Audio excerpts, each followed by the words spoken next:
नमस्कार। आज हम भारत के एक बहुत ही जरूरी कानून मिनिमम वेजेस एक्ट 1948 को समझने वाले हैं। ये वो कानून है जो पक्का करता है कि हर काम करने वाले को उसके काम का सही दाम मिले।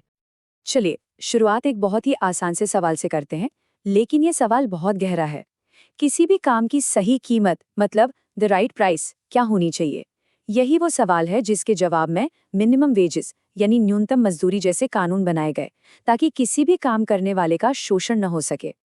तो चलिए थोड़ा और गहराई में चलते हैं। आखिर इस कानून को बनाने की जरूरत ही क्यों पड़ी?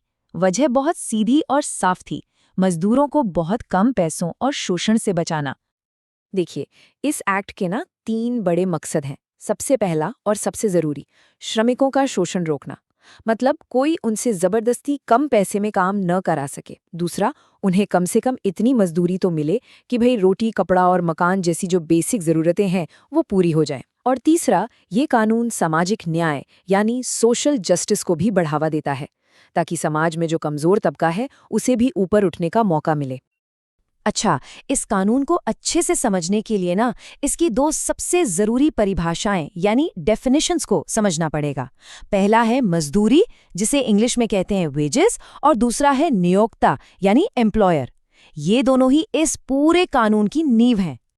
तो सबसे पहले देखते हैं कि कानून की नज़र में मजदूरी या वेजेस आखिर है क्या। सेक्शन 2H कहता है कि काम के बदले में मिलने वाला कोई भी पैसा जिसे पैसों में गिना जा सके वो मजदूरी है। मतलब एकदम सिंपल भाषा में कहें तो काम के बदले मिलने वाला पैसा। अब यहाँ एक बहुत इंटरेस्टिंग बात है कि कानून की नज़र में वेजेस में क्या गिना जाता है और क्या नहीं। देखिए, जो आपकी बेसिक पे होती है और महंगाई भत्ता यानी डीए, ये तो मजदूरी का हिस्सा है। लेकिन हाउस रेंट अलाउंस यानी एचआरए, बोनस या आने जाने का भत्ता, ये सब इसमें शामिल नहीं किए जाते। ये पॉइंट याद रखने वाला है। चलिए इसे एक छोटे से एग्जाम्पल से समझते हैं। मान लीजिए किसी की बेसिक पे 10,000 रुपये है और उसे 1,500 रुपये का डीए मिलता है, तो इस कानून के हिसाब से उसकी टोटल मजदूरी या वेज होगी 11,500 रुपये। सिंपल। अब बात करते हैं नियोक्ता यानी एम्प्लॉयर की। सेक्शन 2E के मुताबिक एम्प्लॉयर वो कोई भी इंसान है जो एक या एक से ज्यादा कर्मचारी को काम पे रखता है।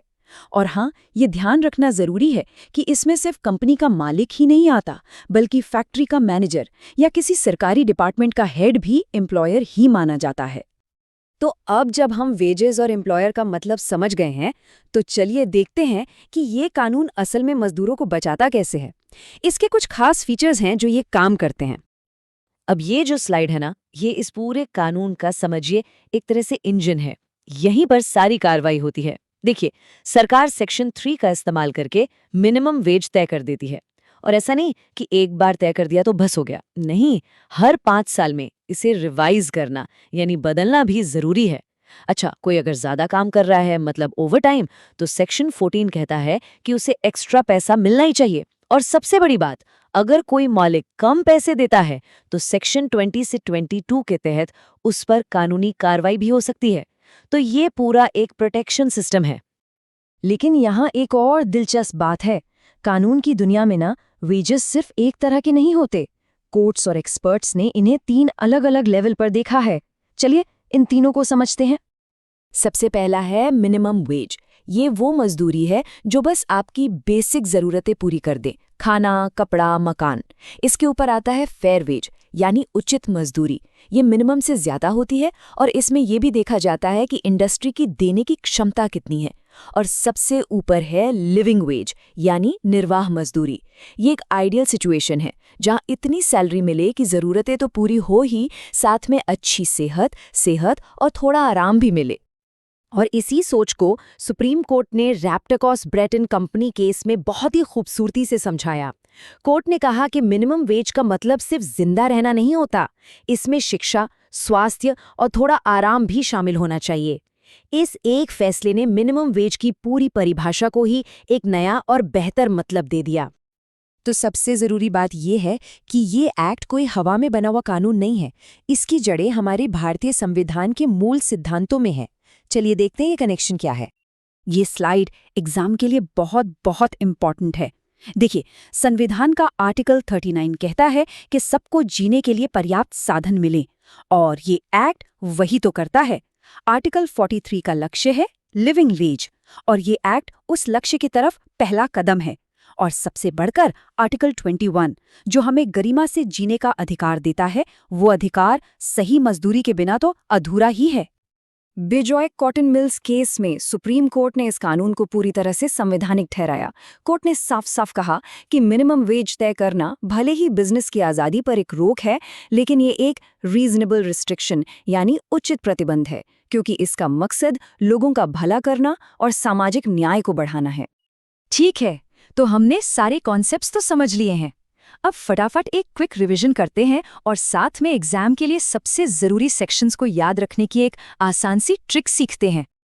चलिए अब आते हैं सबसे मज़ेदार हिस्से पर, एक ऐसी ट्रिक जिससे एग्जाम में ये सारे ज़रूरी सेक्शंस चुटकियों में याद आ जाएंगे।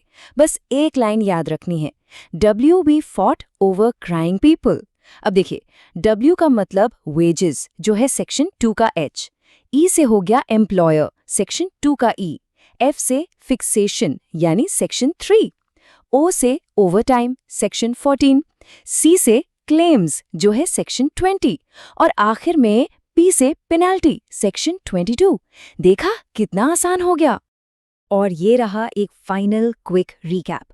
वेजेस सेक्शन 2H जिसमें DA शामिल है, एम्प्लॉयर सेक्शन 2E जिसमें मालिक मैनेजर सब आते हैं, फिक्सेशन सेक्शन 3 हर 5 साल में रिवीजन जरूरी है, एक्ट की validity Bijoy cotton mills case और फेयर वेज का कंसेप्ट रेप्टाइकोस ब्रेड केस।